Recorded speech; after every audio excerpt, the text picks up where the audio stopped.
Top quality और consistent performance के लिए सिर्फ सिल्वर पंप नाम याद रखना। ગાંધીનગરના ડભોઈ કેનાલમાં કાર ખાબકી છે। કારમાં સવાર 5 વ્યક્તિ ડૂબ્યા છે। ગાંધીનગરના નભોઈ કેનાલની આ ઘટના છે કે જ્યાં કાર ખાબકી છે। કારમાં 5 લોકો સવાર હતા જેઓ ડૂબ્યાની જાણકારી મળી રહી છે। ગાંધીનગર ફાયર ઘટના સ્થળ પર હાજર છે। હાલ એક મૃતદેહ બહાર કાઢવામાં આવ્યો છે। તો ગાંધીનગરના નભોઈ કેનાલની આ ઘટના છે કે જેમાં એક કાર ખાબકી ગઈ છે।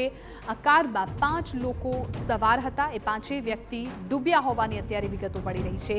ગાંધીનગર ફાયરની ટીમ છે પણ ઘટના સ્થળ પર પહોંચી ગઈ છે। હાલ એક મૃતદેહ બહાર કાઢવામાં આવ્યો છે। અન્યની શોધખોળ છે એ કરવામાં આવી છે।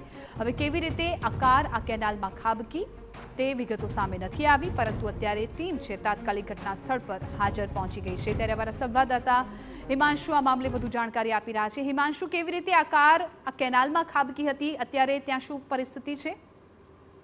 વાત કરીએ તો ગાંધીનગરની નભોઈ કેનાલમાં જે નર્મદા કેનાલ છે એમાં કાર ખાબકી હોવાના સમાચાર પ્રાપ્ત થયા છે। સ્થાનિક વ્યક્તિએ જે જણાવ્યું જે પ્રમાણે ફાયર બ્રિગેડને કોલ કરવામાં આવ્યો છે। ફાયર બ્રિગેડ ઘટના સ્થળે પહોંચ્યું છે, જ્યાં હાલ એક મૃતદેહ બહાર કાઢવામાં આવ્યો છે, જ્યારે અન્ય મૃતદેહ અને ગાડીની શોધખોળ ચાલુ કરવામાં આવી છે। જી બિલકુલ હિમાંશુ, આભાર। તો અત્યારે જે પ્રકારે વિગતો મળી રહી છે, આ કાર કેનાલમાં ખાબકી છે, એક મૃતદેહ બહાર કાઢવામાં આવ્યો છે, ફાયરની ટીમ પણ પહોંચી ગઈ છે, અન્ય જે વ્યક્તિઓ છે તેમની શોધખોળ કરવામાં આવી રહી છે।